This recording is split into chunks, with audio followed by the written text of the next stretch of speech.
তো গাইস, তোমরা কখনো নিজের বার্থডের কেক নিজে কিনতে গেছো? যেই তোমরা সারপ্রাইজের কথা বলছো না, তাদেরকে উদ্দেশ্যে আমি একটা কথা বলছি। আমি আমার নিজের বার্থডের কেক নিজে কিনতে গিয়েছিলাম। তো দেখো, সকালবেলায় আমরা চলে গিয়েছিলাম কেক দোকানে। তো আমরা গিয়েছিলাম 8:30 9টার দিকে। তখন তো আর কেক দোকান খোলা থাকে না। তো কেক দোকানে মানে যেই দাদুটা আর কি ছিল, তাকে ফোন করে করে ডেকে এনেছি।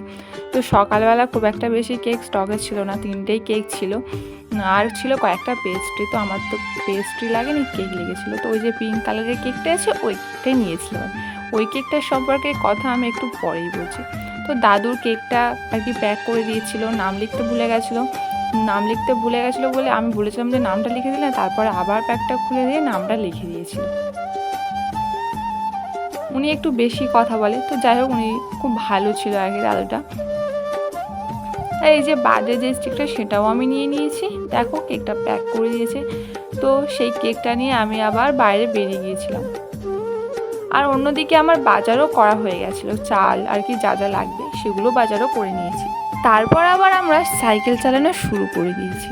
আমি আর বোন ছিলাম, মানে আমরা 3জনই ছিলাম। তারপরে চলে গিয়েছিলাম মুরগির দোকানে। তো দেখো, আমার জন্মদিন, আমি সব বাজার করেছিলাম। বাজার টাজার করে নিয়ে বাইরে এসে স্নান করে নিয়েছিলাম। স্নানটা সেরে নিয়েই মা বলেছিল যে তুই ঠাকুর ঘরে চলে যা, কেননা বাড়ি আসতে আসতে অনেকটাই বেলা হয়ে গেছিলো। 11:30 মতো বেজে গেছিলো। গিয়ে দেখছি যে ঠাকুর ঘরের দরজায় তালা দেওয়া আছে, আর মা চাবি আনতে গিয়েছে। আমি সেটাই বলছিলাম। তো দেখো, তারপরে কিছুক্ষণ পরে মা চাবিটা নিয়ে এসেছিলো, আর এই যে পুচকিটাও চলে এসেছিলো। ওকে করে নিয়েই আমি ঠাকুরের কাছে চলে গিয়েছিলাম। মা তারপর ঠাকুরের গলায় মালা পরিয়ে দিয়েছে, প্রণামটাও সেরে নিয়েছে। তারপরেই আমার আশীর্বাদটাও সেরে নিল। তো পুচকিটা কিন্তু ঠিক আমার কোলেই বসেছিল। ওর ঠিক বিষয়টা বুঝতে পারছে না যে কী হচ্ছে বিষয়টা। তো যাই হোক, ও চন্দনের টিপ কিন্তু একদমই পড়েনি। তো তারপরে আমি ঠাকুরের প্রণামটাও সেরে নিলাম। প্রণামটা সেরে নিয়েই আমরা 3জনে বাড়ি থেকে চলে এসেছি।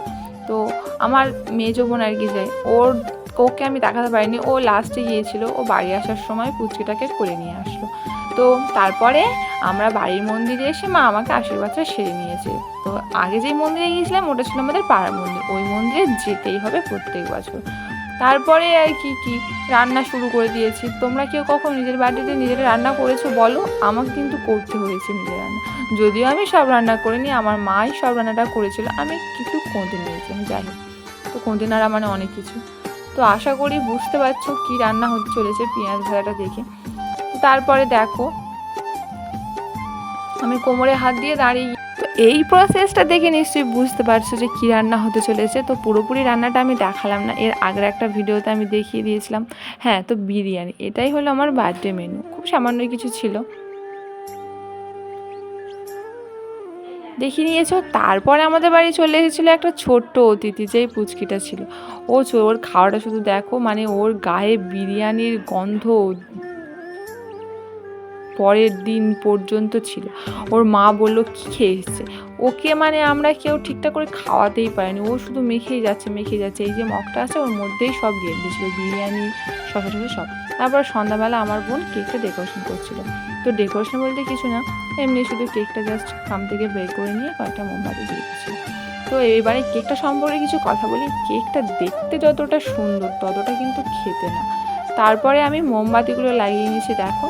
তো এই যে কেকটা, আমি প্রথমে ভেবেছিলাম যে খুব সুন্দর টেস্ট হবে, তার জন্য করে ডিজাইনটা খুব সুন্দর লাগছিলো আর কি, ইউনিক মতো ছিল, তার জন্য নিয়ে নিয়েছিলাম কেকটা। ভাবলাম যে হয়তো খেতে খুব সুন্দর হবে। ও মা খেয়ে দেখি না, সে কেমন একটা, মানে রিয়াকশানটা দেখতে পাবে।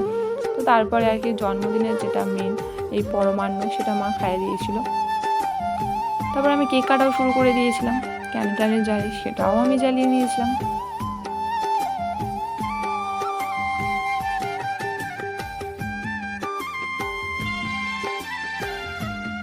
তো যা, ক্যান্ডেলটাও নিভে গেল। তারপর বোন সেটাও তুলে নিয়েছে, বলে কতক্ষণ আর কেকের উপরে বসে থাকবে গল্পে চালিয়ে। তো যাই হোক, তারপরে কেকটা কেটে নিয়েছি। মনে হচ্ছে যে বামাতে কেক কাটছি না, আসলে সেলফি ক্যামেরার ভিডিওটা করেছিলাম, তো তার জন্য করে মনে হচ্ছিলো যে বামাতে কেকটা কাটছি। যাই হোক, আমি মাকে খাইয়ে দিতে গিয়েছিলাম, মা আবার আমাকে খাইয়ে দিল। কিন্তু আমার হাতে একটু লেগেছিলো, সেটাও আমি খেয়ে নিলাম চেটে পুটে। যাই হোক, দেখো রিয়াকশানটা, কেকটা ঠিক কেমন হয়েছে। কেকটা খুব একটা বেশি ভালো খেতে হয়নি। মা আমাদের 3জনকেই খাইয়ে দিয়েছিল। তারপরে দেখো, এই যে অত বড় কেকটা কিন্তু আমরা পুরো একদম চেটে পুটে খেয়ে নিয়েছি। খেতে খারাপ হয় হোক, খাওয়ার দরকার খেয়ে নিয়েছি। তারপরে বসে গিয়েছি পায়েসের হাঁড়ি নিয়ে। আপাতত কেকের কথাটা শেষ করে দিই, তারপরে পায়েসের কথা শুরু করবো। এই যে 1 হাঁড়ি পায়েস, এটা কিন্তু আমি খাইনি, 1 হাঁড়ির মধ্যে 1 বাটি পায়েস আমি খাইনি। খুব মানে আমি পায়েস খেতে খুব একটা বেশি পছন্দ করি না। তো এই দেখো কেকের অর্ধেক ফটোটা দেখিয়ে দিলাম, আর তারপরে আমরা বাড়ির সবাই মিলে একটু ফটো তুলে নিয়েছিলাম। তো আমার জন্মদিনের ভিডিওটা কিন্তু এখানেই শেষ করে দিচ্ছি। আর ভিডিওটি যদি ভালো লেগে থাকে, আর যদি ভালো নাও লেগে থাকে, তাও কিন্তু চ্যানেলটি সাবস্ক্রাইব করে দিয়ে আমার পাশে থেকো। আজকের মতো কিন্তু টাটা।